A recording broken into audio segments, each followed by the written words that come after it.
안녕하세요. 오늘도 좋은 날 성경을 또 배워가는 시간을 갖습니다. 오늘 제가 좀 발음이 좀 입안이 좀 많이 좀 헐어서 발음이 좀 분명치 않습니다. 이해해 주시기를 바랍니다.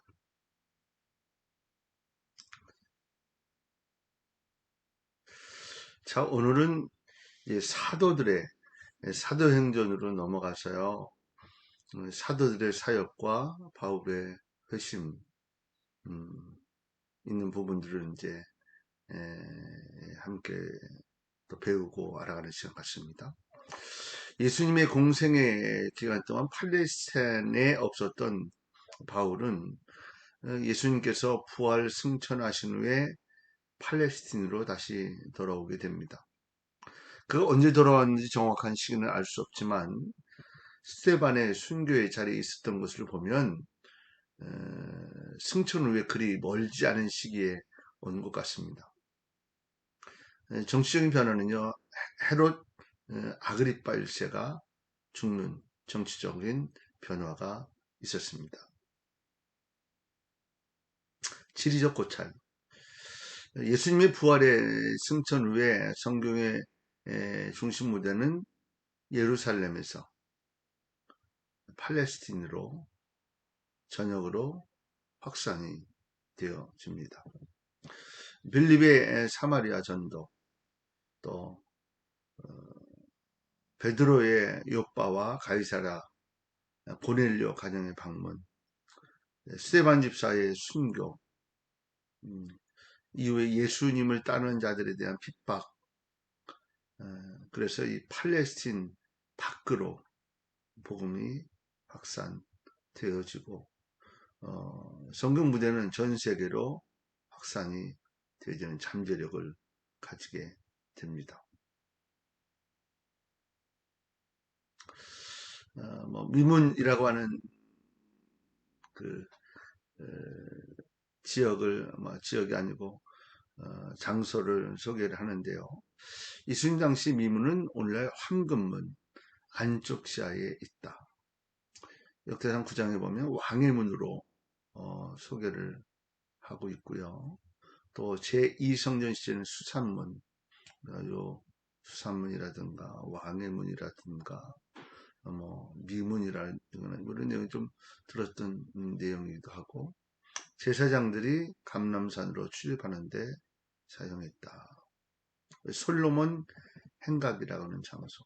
미문에 대한 것도 마찬가지고요. 솔로몬 행각에 대한 것도 이제 조금 이따 그림을 보면서 한번 소개를 하려고 합니다. 솔로몬 행각, 헤롯이 재건한 예루살렘 성전의 동편에 위치한 회랑, 큰 기둥들로 받쳐진 정관식 구조물이다. 이곳에서 랍비들이 강론을 했고요. 백성들의 집회 장소로도 사용이 됩니다. 문화적 고찰, 사두개인, 바리새인, 사두개인, 서기관 이런 내용들을 많이 듣게 되죠. 이 사두개인은 바리새인과 함께 유대교의 대표적 종파죠. 그래서 사실은 서로 앙숙이 앙숙. 서로 좋지 않은 사두개인과 바리새인들의 모습. 그런데 한마음 된 적이 있죠. 예수님을 잡는데. 참 이게 안타깝고요. 어쨌든 이 사두개인들은 종교적이라기보다는 정치적이었다. 정치적 세력이었다. 이렇게 이해하면 되겠고 그 기원은 솔로몬 때 제사장인 사독 이후의 모습이고요. 제사장과 관련이 많습니다. 이제 제사장이 사두개파 사람들이다 이렇게 이해하는 게 좀 쉽지 않겠나 이렇게 생각하고요. 귀족적인 성격을 가지고 있습니다. 이 바리새파 사람들은 구전율법도 중요하게 여겼는데 사두개인들은요 부정했어요. 그리고 오직 뭐만 모세 오경만을 경전적 권위로 모세 오경만 믿었다는 얘기죠. 그들은 죽은 자의 부활도 없고 내세의 기쁨이나 슬픔도 없다라고 주장했고요. 천사와 악마의 존재도 부인합니다. 정치적 면에서 보면 비정치단체였던 바리새인과 달리 당시 지배자였던 로마 제국과 협력을 관계를 맺는 정치적 집단이었다.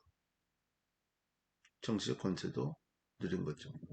제가 가끔 뭐 소개를 하면서 조선시대를 따지면 4대부는 사두개인이고 신진 4대부는 바리새인이다 이렇게 표현하는데 하여튼 권력을 가지고 있었던 사람들이 누구냐면 사두개인입니다. 자, 단어 해설 오순절 50일째 되는 날이다. 근데 6월절부터 50일째 되는 날을 오순절이다 이렇게 이야기하고요. 77절로도 77이 49, 55 이렇게 따지면 77절로도 불리고 이스라엘 3대 절기 중에 하나다. 6월절, 6월절이 첫 번째, 오순절이 두 번째, 여기 하나 또 하나는 초막절.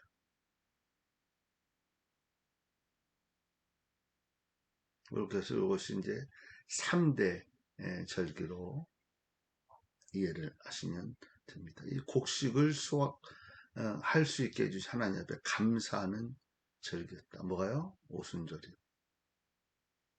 우리가 이제 성경을 보다 보면 오순절, 성령 충만 받았다, 뭐 이렇게 하다 보니까 성령과 관계된 뭐 어떤 부분이라고 생각하는데 그렇지 않고 곡식을 수액, 곡식을 거둬주면서 감사하면서 보냈던 절기였다. 그래서 사람들이 요때 모여서 성령의 충만함을 경험해서 다른 사람들이 오해를 하는 거죠. 오순절이 무슨 성령 축제 뭐 이런 것처럼 생각하는데 그것이 아니고 감사의 축제로 곡식을 획득해서 모여서 있었던 그 자리에서 하나님의 성령의 은혜를 입은 거죠. 본문 탐구하기. 뭐 전체적인 내용을 이제 사도행전에 있는 내용을 두 번 오늘하고 다음 주에 한 번 하고 이렇게 하려고 하는데 그 내용을 한번 쭉 제가 전체적인 내용을 적어 있습니다. 예수의 승천 후 사도들과 그를 따르던 제자들은 약속에 따라 오순절날 마가다락방에 심서 기도하는 가운데 성령을 받게 됩니다. 베드로는 그 자리에서 설교한 후에 요한과 함께 안전뱅이를 고치는 기적도 베풀고요. 그러나 곧 붙잡혀 공회 앞에 선 두 사람은 공회의 위협을 받은 후에 석방이 되고 이런 가운데 재산을 팔아 헌금하며 가난한 사람들을 도왔고요. 사도들에게는 많은 표적과 이적이 일어났고요. 동시에 옥에 갇히고 채찍에 맞는 핍박도 있었습니다. 이때 아나니아와 삽비라가 땅을 팔아 헌금하겠다고 이야기했다가 반을 숨기죠. 그 성령을 속임으로 결국은 죽임을 당하게 됩니다. 한편 핍박이 심할수록 믿는 자의 수는 더 늘어가고 희한하죠. 사도들은 전도에 집중하기 7명의 집사를 선택합니다. 그 중에 한 사람이 누구냐면 세반 집사고 복음 전하다가 돌에 맞아 순교하게 됩니다. 이것을 직접 본 사람이 누구냐면 사울, 나중에 바울로 바뀌게 되죠. 이후에 사울의 핍박이 심해지자 빌립 집사는 사마리아에 복음을 전했고 베드로도 사마리아에서의 파송이 이어집니다. 그리고 사울은 다메섹으로 가던 중에 부활하신 예수님을 만나 다메섹에서 복음을 전하죠. 그를 죽이려는 유대인들로 인해 다메섹을 빠져나와 아라비아로 갔다가 다시 예루살렘으로 갑니다. 여기서도 죽이려고 하는 사람이 생기지 어디로 가요? 자기의 고향이었던 다소로 가게 됩니다. 나중에 안디옥을 섬겼던 바나바가 이 다소로 데려가죠. 뒤에도 나오지만 이어 베드로는 2차 전도 여행을 떠나 루따와 요빠와 갈사에서 기적과 함께 복음을 전하게 되고요. 안디옥에 큰 교회가 세워지고 예루살렘 교회에서는 누구를 파송하냐면 바나바를 파송하죠. 그리고 바나바가 사역을 잘했는데 누가 기억나냐면 바울을 기억을 하고 바울을 다소에서 데리고 와서 함께 공동 목회를 하게 됩니다. 큰 부흥을 이루어내죠. 이때쯤 야고보가 예루살렘에서 순교를 당하고 베드로는 투오크의 천사의 도움으로 석방이 됩니다. 이때 헤롯 아그리파 1세는 하나님의 지심으로 죽게 되죠. 이 내용이 이제 전체 내용이 되어집니다. 구체적으로 좀 들어가 보도록 하겠습니다. 성령의 약속과 성령 강림. 성령의 약속. 사도행전 1장에 보면 예루살렘을 떠나지 말고 내게서 들은 바 아버지께서 약속하신 것을 기다리라. 너는 물로 세례를 베풀어 너희는 몇 날이 못되어 성령으로 세례를 받으리라. 약속을 받죠. 자, 예루살렘이 이것이고 오순절에 찾아온 사람이 곳곳에서 많이 모여든 사람들이 함께 모여들어서 마가의 다락방에서 성령의 은혜를 경험하게 되어집니다. 성령이 임함, 날짜와 장소, 오순절, 아까 얘기했던 대로 오순절날. 오순절이 뭐라 그랬죠?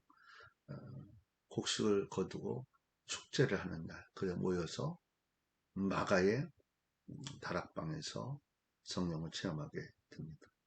모인 자들은 누구냐면 가룟 유다를 제외한 사도들, 예수의 모친 마리아와 동생들과 여자들, 갈릴리 사람들 포함해서 110명의 사람들이 모여서 기도했는 놀라운 역사가 일어났죠. 어떤 현상이요? 하늘에서 급하고 강한 바람 같은 소리가 온 집에 가득하고 불의 혀처럼 갈라지는 것들이 각 사람 위에 임하게 되고 성령 받은 후에 다른 방언으로 말하기 시작을 했다. 그러면 사람들의 반응은 어땠나?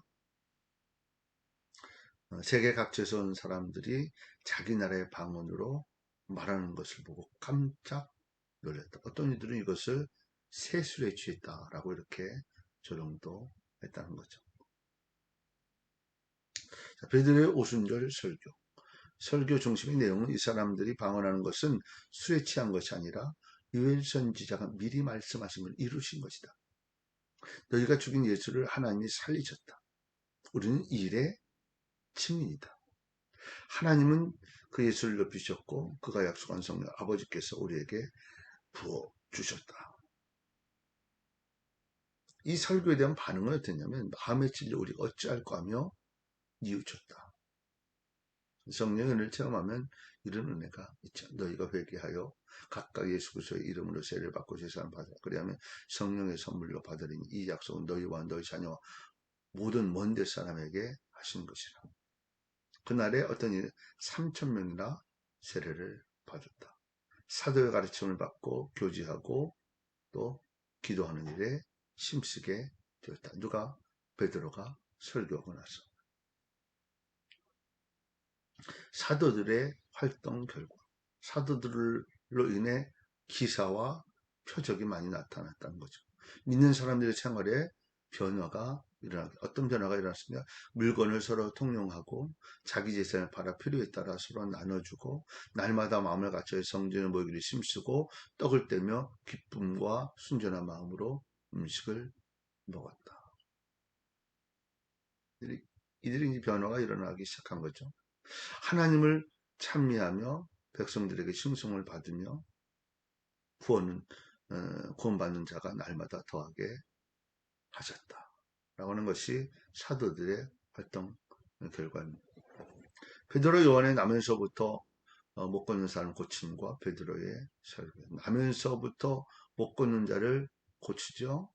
어디서 이제 좀 나오겠죠. 미문이라고. 오후 3시. 우리 나라로 따지면 6시간 차이 난다 그랬죠. 9시는 오후 3시다. 정해진 기도 시간. 그들은 지금도요, 정해진 시간에 성전에 가서 기도하고, 성전을 향해 기도하고, 이렇게 합니다. 대단한 사람들이죠. 고친 장소는 어떤 미문, 성전으로 정한 미문 앞에서. 이때 은과 금은 내게 없거니 내게 있는 것을 내게 주노니 나사렛 예수 이름으로 일어나 걸어라. 오늘 예수의 이름으로 외치고 선포하는 은혜가 있기를 바랍니다. 자, 이것이 미문이에요. 예루살렘 황금문 뒤지야. 이방인의 들, 여자들의 뜰로 들어갈 때 통과하던 아름다운 문을, 미문, 아름다운 미문. 베드로의 설교, 못 걷는 자를 고친 후에 솔로몬 행각에서 조금 이따 어디 있는 거를 한번 보여드리도록 하겠고요.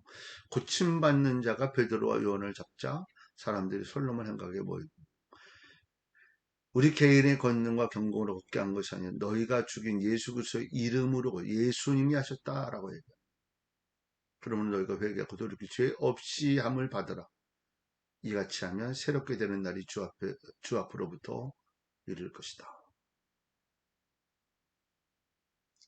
자, 여기 이제 성전이라고 했죠. 성전. 이 솔로몬 행각이 여기. 아까 봤던 미문이 여기고요. 이렇게 들어가는 거죠. 문, 성전으로 들어가는 거고. 스데반에 숨겨있던 곳이 이것이고. 뭐, 이렇게 이해를 하시면 조금 이해가 되려고 생각합니다. 공회 앞에 선 베드로와 요한과 기도. 베드로 요한이 잡혀 공회 앞에 서게 되죠. 잡힌 이유는 뭐냐면 예수의 부활을 전했다는 거예요. 뭐라고 얘기했냐면 너희가 무슨 권세를 누구의 이름으로 일을 하느냐. 우리는 지금은 뭐 우리나라에서는 뭐 전도를 하든 뭐 그것까지 문제가 되지 않는데 이 지역에서는 이게 문제가 생기는 거죠. 하나님의 이름을 가지고 부활, 예수 그리스도 뭐 이런 이야기 하는 게 쉬운 일이 아니에요. 그래서 베드로가 뭐라고 이야기합니까? 너희가 죽인 나사렛 예수의 이름으로 이 사람이 건강하게 되었다. 두 사도에게 경고를 하게 되죠. 공회에서. 예수의 이름을 말하지도 가르치도 못하게 한 후에 놓아줍니다. 그때 유명한 말이 나오죠. 하나님 앞에서 너희 말 듣는 것이 하나님의 말씀 듣는 것보다 옳은가 판단하라. 담대함이 생겨. 왜요? 성령의 충만함을 받고 나서.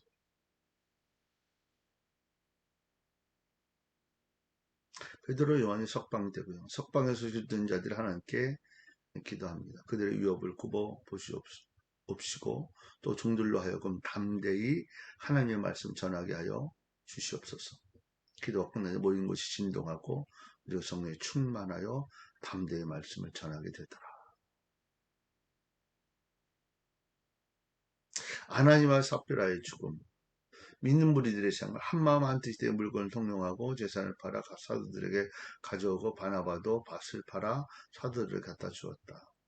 이제 은혜를 받고 그들이 공동체 생활을 하게 되어지고 어려우니까 내가 갖고 있는 여유 있는 사람들 재산을 팔아서 사도들을 가져오면 사도들 그거를 많은 사람들이 나눌 수 있도록 하는 거죠. 그 중에 역할을 했던 사람이 바나바, 권위라고 하는 뜻을 갖고 있는 바나바가 많은 이런 돕는 역할을 하게 되어지죠. 요게 요 모습이 부러웠던 아나니아와 삽비라.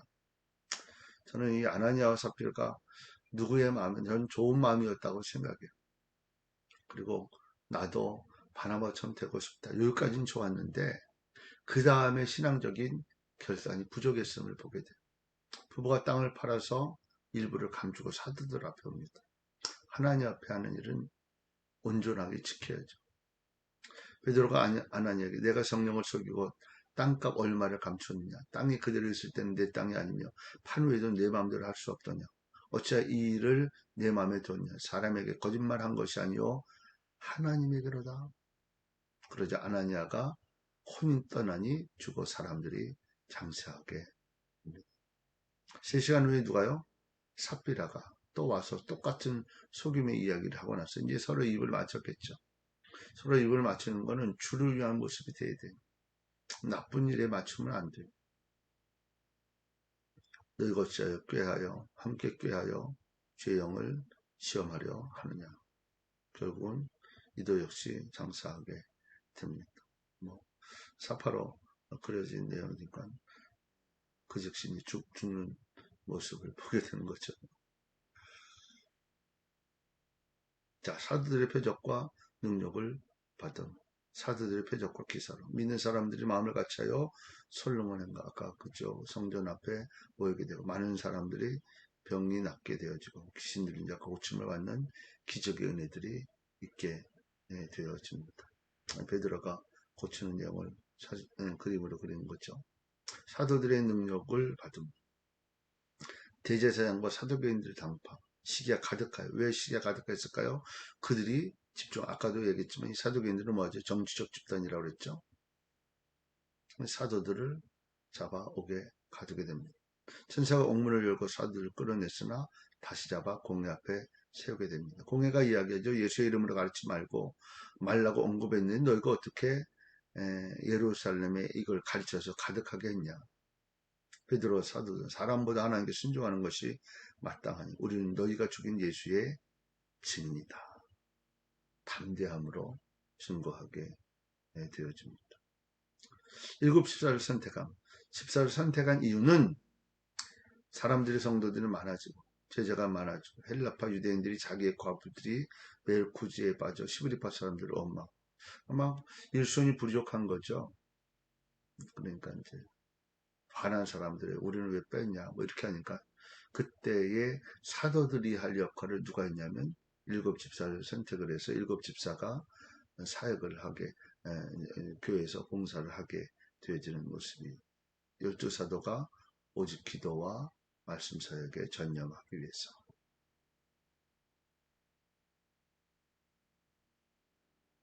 선택자의 자격과 인원 믿음과 지혜와 성령이 충만하여 칭찬받는 일곱 사람 스테반, 빌립, 브로고로, 니가노르, 디몬, 바베나, 니골라 등을 선발하여 기도한 후에 안수하여 세웠다.